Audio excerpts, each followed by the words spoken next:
Let's now focus on a very important topic, the errors in programming. So we will see that there are basically three types of error: syntax error, runtime errors, and logic errors.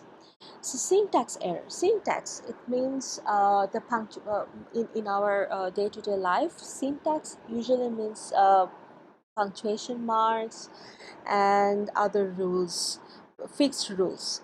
So syntax errors, this is the most simple or the easy errors because these are detected by the compiler. So these are also known as compile errors. So it result from errors in code construction such as mistyping a keyword. For example, the name main, if you have some sort of spelling mistake, that's an error.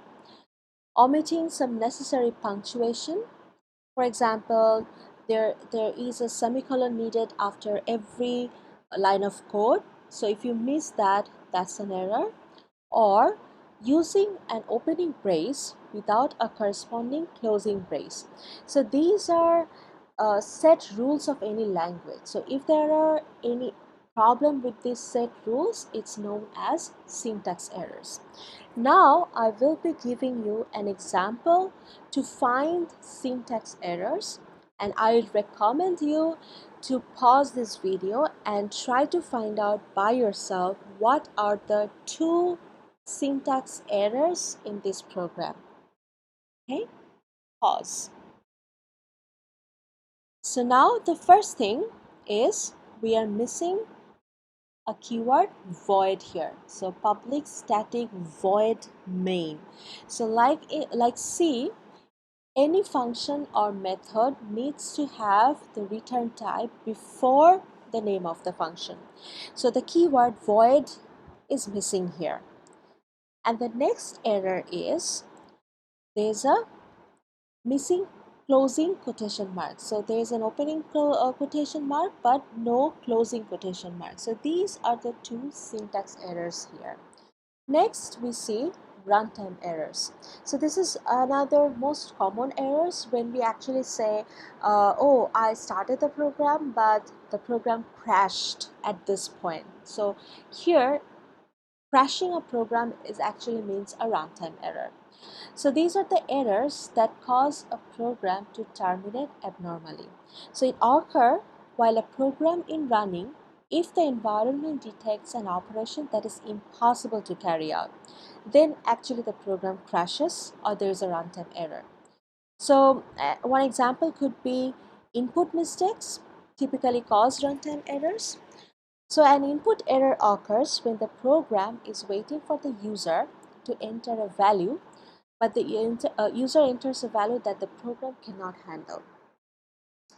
For example, if the user expects an integer, a program expects an integer, but the user mistakenly inputs a floating point number or a string, then it's a runtime error. The program will crash at that point. Another famous example is division by zero. So you have seen in C that if you try to divide by zero, that's then also the program crashes. So here there are no syntax errors, it's perfectly fine. But then when you try to run it, so while running it tries to display the result of 1 divided by 0, and when it tries to divide 1 by 0, the program crashes. So this is runtime error. And finally, the most difficult errors to find, it's known as logic error.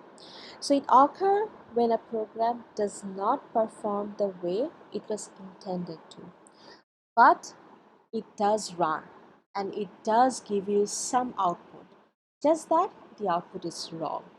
So here's an example code. This code actually convert a Celsius to Fahrenheit. So in this main method, we first output or prompt the user that Celsius 35 is Fahrenheit degree. Then we try to actually calculate the result of converting the Celsius value to Fahrenheit. So if we run this program, we will have the output to be 67.